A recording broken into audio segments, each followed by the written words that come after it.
Everyone, welcome back. आज का हमारा लेसन बेस्ड है एक चैप्टर पर जिसका नाम है journey to the end of the earth, जिसमें एंटार्क्टिका कॉन्टिनेंट के बारे में बताया गया है और जिसकी राइटर है तिशानी दोशी।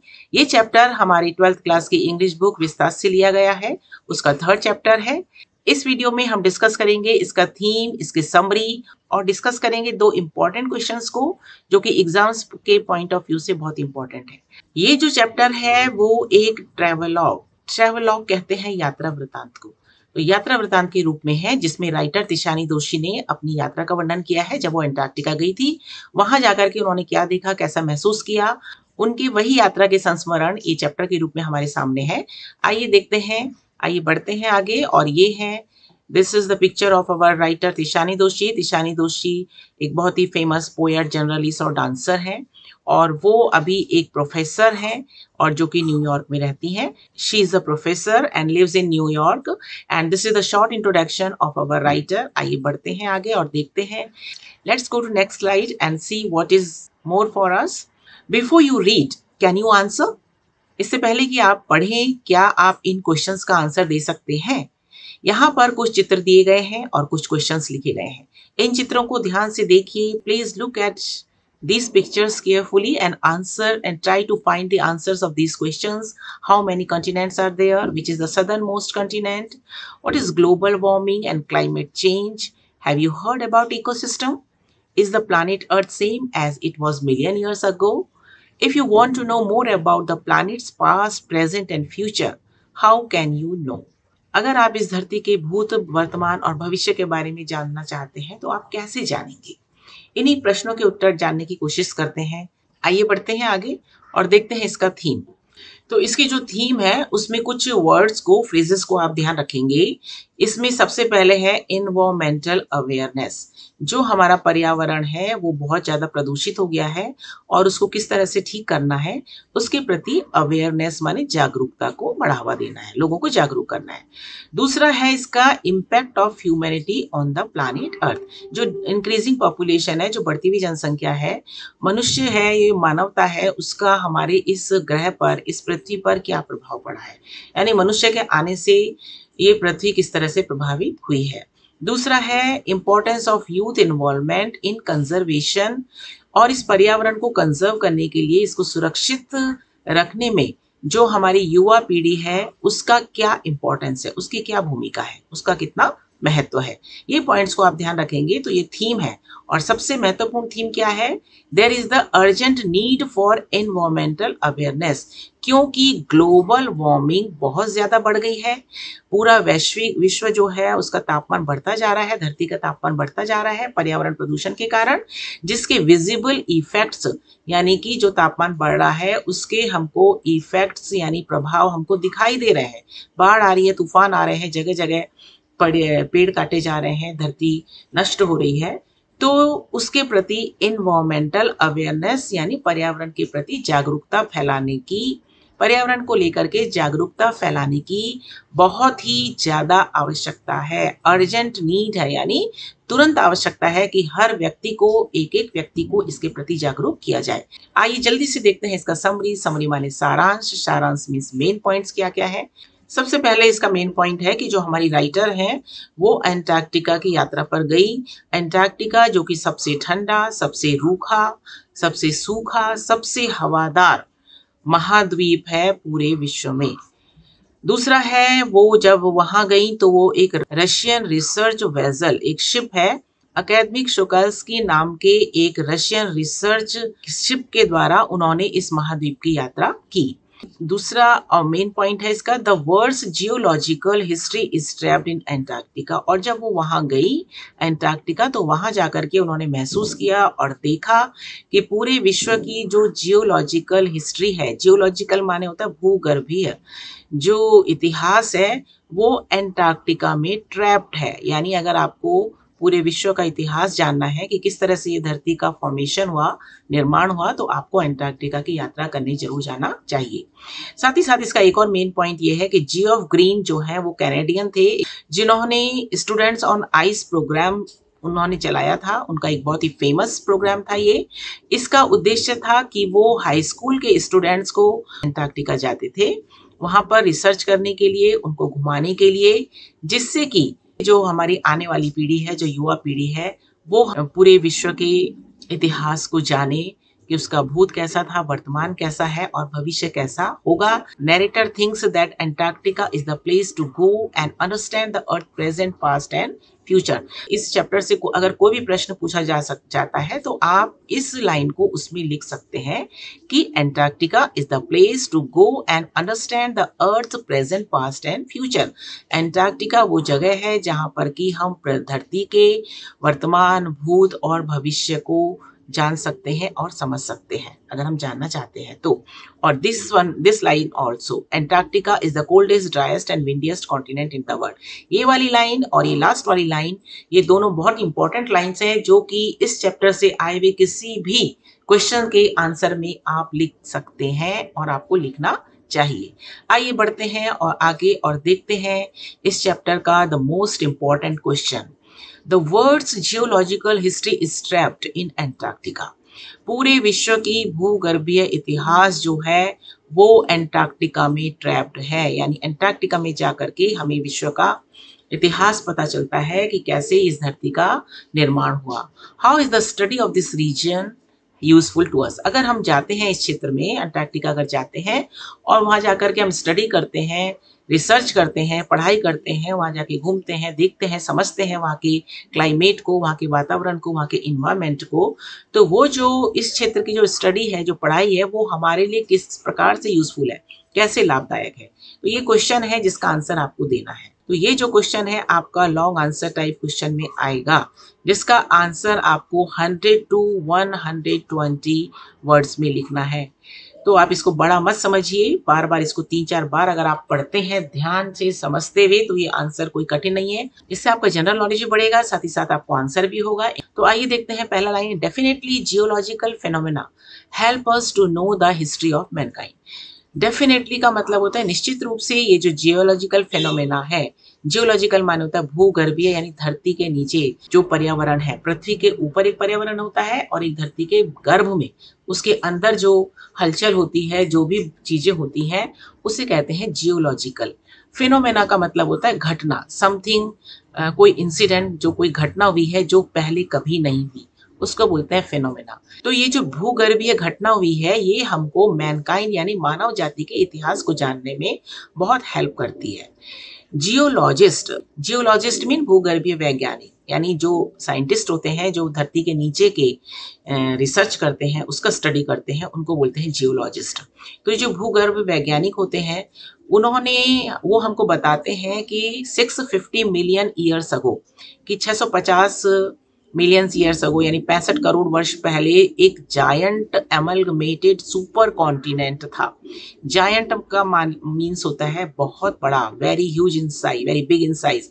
एमलगमेटेड का मतलब होता है एकीकृत, जुड़ा हुआ, मिश्रित, यानी एक बहुत बड़ा सा एक सुपर कॉन्टिनेंट था, एक महाद्वीप था एक, जिसका नाम था गोंडवाना। गोंडवाना नाम का एक सुपर कॉन्टिनेंट था जो कि धरती के साउथ में स्थित था। कब? 650 मिलियन ईयर्स अगो। ये आपको याद रखना है कि आपको सबसे पहले लिखना है कि ये जो जियोलॉजिकल फेनोमेना है, ये हमको मैनकाइंड के इतिहास को जानने में मदद करता है। एक पॉइंट हो गया। उसके बाद आपको लिखना है कि जो जियोलॉजिस्ट हैं, वो वैज्ञानिक हैं, वो हमको ये बताते हैं कि जो 650 मिलियंस ईयर्स पहले एक बहुत बड़ा सुपर कॉन्टिनेंट था जिसका नाम था गोंडवाना, और ये एक बहुत ही विशालकाय कॉन्टिनेंट था। It was a very giant, very big super continent, was situated in the south of the अर्थ, धरती के साउथ में था ये। And eight that time India and Antarctica were the parts of the same land mass. Land mass होते हैं भूमि का जो भाग होता है, यानी सुपर कॉन्टिनेंट के लिए आया है। तो ये उस समय इंडिया एंड एंटार्क्टिका, ये जो अब महाद्वीप, इंडिया जो अब एशिया का पार्ट है, उस समय एंटार्क्टिका और इंडिया जो है वो गोंडवाना का ही हिस्सा हुआ करते थे। And things were quite different at that time. उस समय जो चीजें थी एकदम अलग थी। तो ये सारी बातें आपको याद रखनी है कि amalgamated super continent Gondwana 650 million years ago, geological phenomena help us to know part of the same land mass थे, India and Antarctica. Things were quite different, चीजें एकदम अलग थी। At that time man had not appeared in the global scene yet, तब तक यानी 650 million years अगो, तब तक जो मनुष्य है वो इस धरती पर प्रकट नहीं हुआ था, मानव जाति उस समय नहीं थी। The climate was much warmer, और उस समय का जो क्लाइमेट था, जो जलवायु थी, वो थोड़ा सा गर्म थी, अभी की अपेक्षा ज्यादा गर्म थी।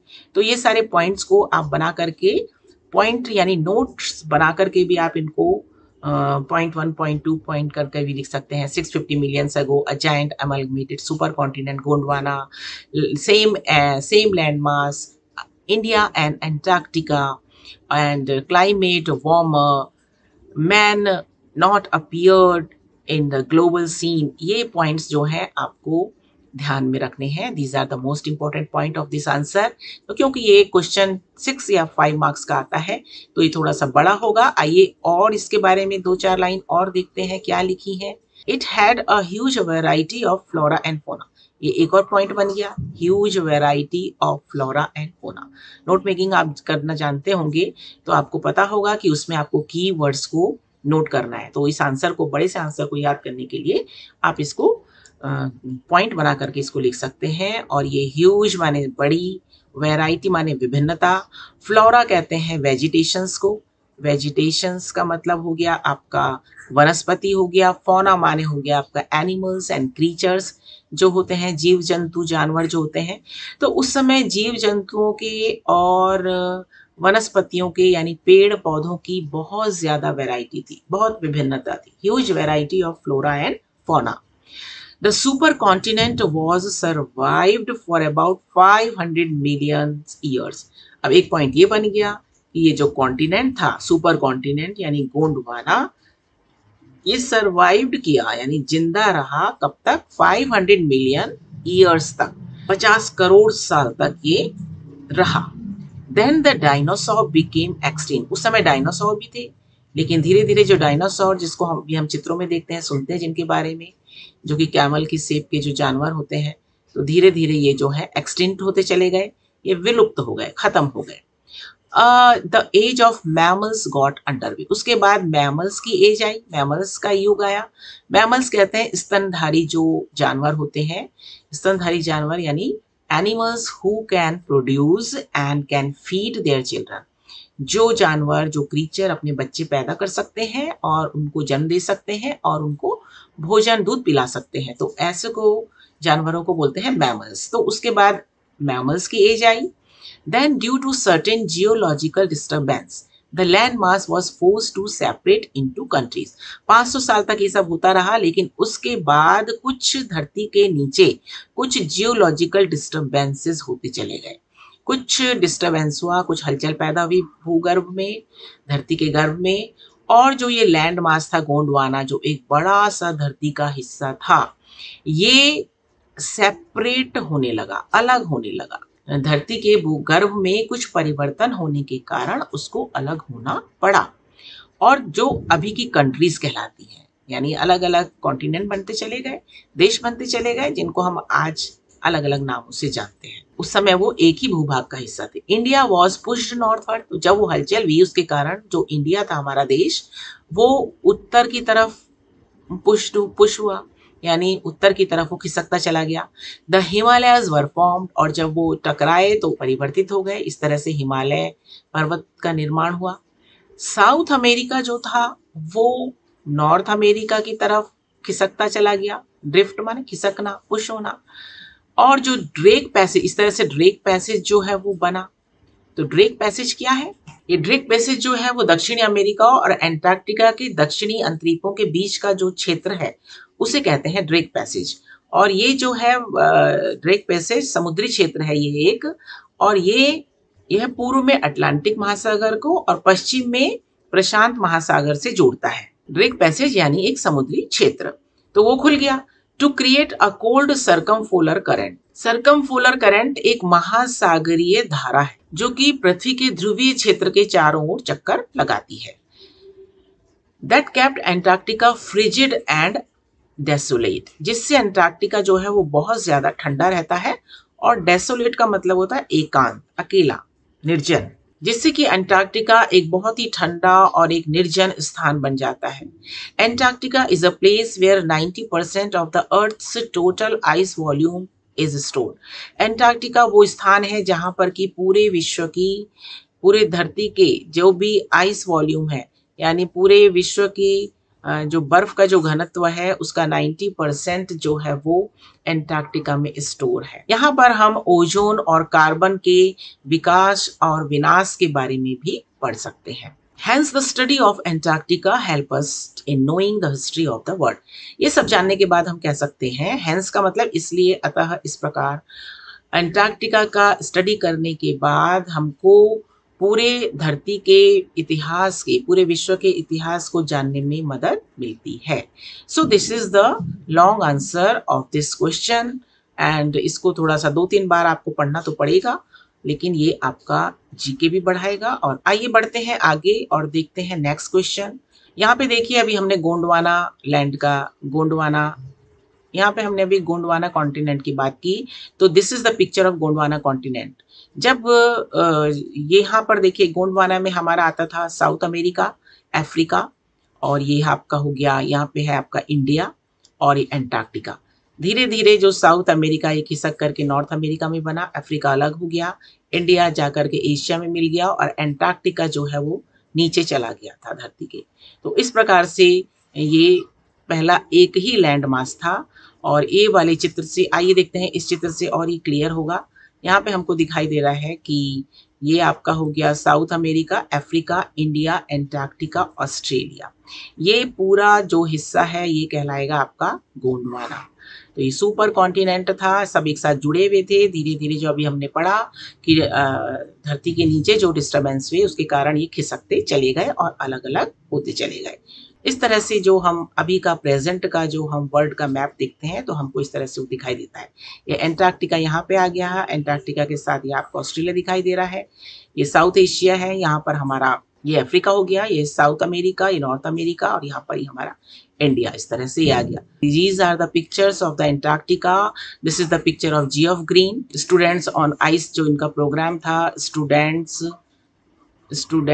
ऑन आइस नाम का जो इनका प्रोग्राम था, जिसमें वो एंटार्क्टिका लेके जाते थे। एंटार्क्टिका जो कि बहुत ही ठंडा, कोल्डेस्ट, ड्राइएस्ट एंड विंडीएस्ट रीजन है। इस तरह से किस प्रकार से वो बच्चों को लेकर के जाते थे, तो ये उनके चित्र हैं। आइए देखते हैं आगे और ये वाला क्वेश्चन भी अक्सर पूछा जाता है कि what is students on ice program. Students on ice program जो है वो क्या है, तो ये क्या है, व्हाट इज स्टूडेंट, ये जियोफ ग्रीन। तो आइए इसका आंसर देख लेते हैं, ये क्वेश्चन भी आता है। Geoff green is a Canadian explorer. Explorer का मतलब होता है अन्वेषण करता, घूमने वाले, खोज करता, जिनको कि कई नई नई चीजें जानने का जो शौक होता है उसको कहते हैं explorer. He has started a program, उन्होंने एक प्रोग्राम शुरू किया था, of taking the young school students on ice, that is to the end of the world. End of the world यानी कि एंटार्क्टिका ले जाने के लिए उन्होंने बच्चों को एक प्रोग्राम शुरू किया था। उस प्रोग्राम को उन्होंने नाम दिया था स्टूडेंट्स ऑन आई, जिसको SOI के नाम से भी जानते हैं। There they could get inspiring educational opportunities with the help of their experiences। वहाँ पर जाकर के उन बच्चों को जो है कुछ शिक्षा से रिलेटेड कुछ अवसर प्राप्त होते हैं जो कि बहुत प्रेरणादायक हैं, और जिससे कि वो अपने अनुभव के द्वारा they can develop a new understanding and respect for their own planet। जहाँ पर उनको एक अपनी धरती को लेकर के एक नई अंडरस्टैंडिंग, नई समझ पैदा होगी, और अपना जो ये धरती है, अपनी प्लानेट के प्रति उनको रिस्पेक्ट महसूस होगी, एक मॉरल रिस्पेक्ट उनके दिल में आएगी। साथ ही साथ इसका एक और लाइन इसमें आपको और जोड़ सकते हो कि जो स्टूडेंट्स हैं, जो यंग जनरेशन है, they are the future policy maker. ये लाइन आप इसमें जरूर जोड़ेंगे, they are the future policy maker. वही अभी नीतियां बनाने वाले हैं भविष्य में। तो अभी छोटी उम्र से ही, बचपन से ही अगर बच्चे इस तरफ जागरूक होंगे, इन बातों को समझेंगे, अपने धरती के इतिहास को समझेंगे और अपने पर्यावरण के बारे में जानेंगे, किस प्रकार से हम पर्यावरण हमारा बिगड़ रहा है और कैसे हम उसको सुरक्षित रख सकते हैं, उसके प्रति जागरूकता बनाएंगे, जानेंगे, तो वो ज़्यादा अच्छे से आने वाली पीढ़ी को समझा पाएँगे, क्योंकि वो ही जो है वो भविष्य के निर्माता हैं, वो ही भविष्य के नीति निर्धारक हैं। इसलिए जो जियोफ ग्रीन जो थे कैनेडियन एक्सप्लोरर, इसीलिए वो हाई स्कूल के स्टूडेंट्स को इस प्रोग्राम में ले जाया करते थे। और अब हम पहुंच गए हैं आज के इस वीडियो के अंत में। Now we have reached to the end of the video, और यहाँ पर हमने इसी चैप्टर की कुछ इंपॉर्टेंट पॉइंट्स को फिर से लिखा है। We come to the conclusion that जो स्टूडेंट्स हैं, जो छात्र हैं, जो युवा पीढ़ी है, वो ही हमारे भविष्य के निर्माता हैं और वो ही भविष्य में चेंज ला सकते हैं, परिवर्तन ला सकते हैं, अगर वो अवेयर रहे तो आइए अपने युवा पीढ़ी को, अपने आसपास के लोगों को अपने पर्यावरण के प्रति सचेत करें, उन्हें जागरूक करें, तभी इस चैप्टर को पढ़ने की सार्थकता होगी। Thank you for staying till the end. If this video helped you in any way, please like, share it with your friends, subscribe the channel. जल्दी ही मिलेंगे अगले वीडियो में, तब तक के लिए टेक केयर, गुड बाय।